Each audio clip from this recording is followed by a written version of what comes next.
பிள்ளைகளே, இன்றைக்கு சேர்த்தெழுதுதலின் 3வது பகுதியை பார்க்கலாம்.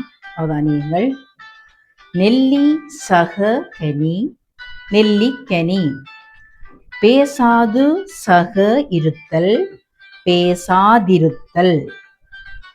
வைத்து சக இருந்தது, வைத்திருந்தது. வெண்மை சக புறா, வெண்புறா. பழமை சக பெருமை, பழம்பெருமை. பழமை சக தமிழ், பழந்தமிழ். பழமை சக மொழி, பழமொழி. பழைய சக சோறு, பழஞ்சோறு.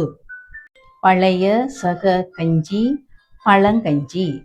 கலா சக ஆச்சாரம், கலாச்சாரம். பழமை சக குடி, பழங்குடி. வெண்மை சக புருவம், வெண்புருவம். வால் சக ஆட்டு, வாலாட்டு. உயிர் சக இனம், உயிர் இனம். ஈடு சக இணை, ஈடிணை.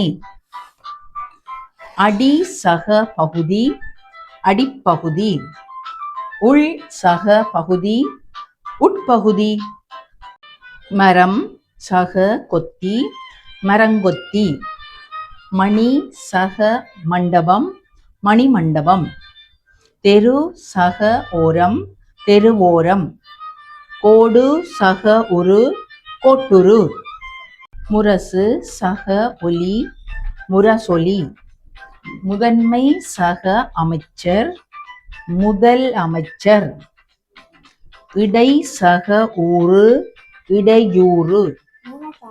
விலை சக ஏற்றம், விலையேற்றம். மூன்று சக சங்கம், முச்சங்கம்.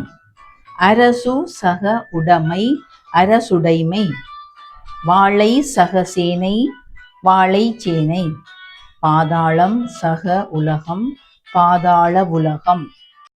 சக சிலம்பம், சொற்சிலம்பம்.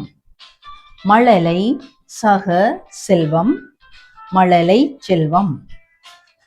மரணம் சக படுக்கை, மரணப்படுக்கை.